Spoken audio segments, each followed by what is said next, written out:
I'm Bill Barr and I'm the vetting chair for the bronzes and European sculpture at the NEC fairs. Bronzes are an alloy. They've been making the same things for 4,000 years and doing it in very much the same way.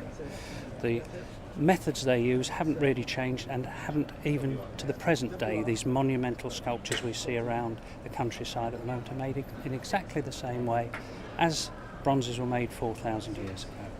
Bronzes are a statement piece, and unfortunately for the bronze dealer, they're often the last thing. One tends to furnish a room, put the pictures on the wall, the carpets on the floor, and the bronzes are just that little bit that sets everything off. They're quite masculine. We put them on plinths. They need space around them. We can't collect them like spoons and line them up in little lines. They are real statement pieces, but they do finish off a room. Well, European sculpture, this tends to be marble and alabaster almost exclusively, and whereas a bronze would be done in an edition, there might have been 20 perhaps of these made with the moulds. With marble, there's only one made, so that each marble piece is individual.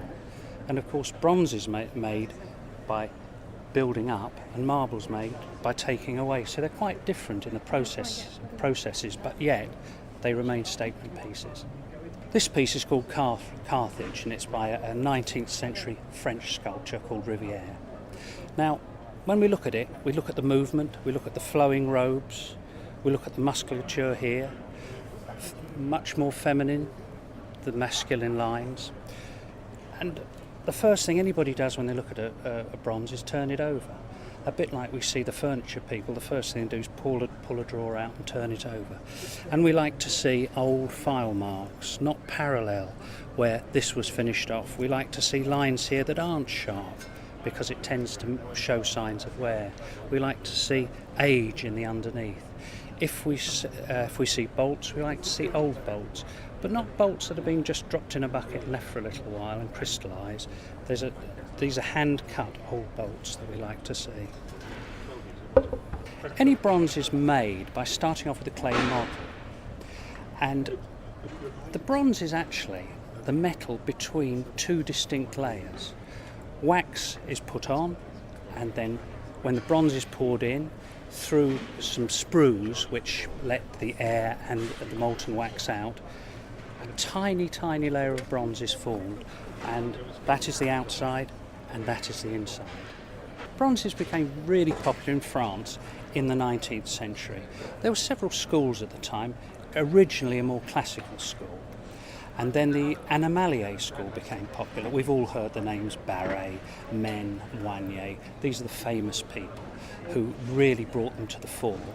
And then, partly because of the Franco-Prussian War in 1870, a far more romantic period evolved then, and we see this blossoming in the Nouveau bronzes, particularly nudes and beautiful romantic figures of the day, which then of course transmogrified into the Deco period. And the Deco period, which is really, the bronzes have come to the fore. There's a bronze in this sale in this fair at the moment for 145,000 by Demetrius Shapari, who is a Romanian sculptor. It's only about this high, but that is the pinnacle at the present time. My father was very interested in bronzes, and I bought one or two, put them on the mantelpiece, thought, I like that. They're very tactile. You can pick them up, you can handle them. Every bronze seems to be crying out to be touched.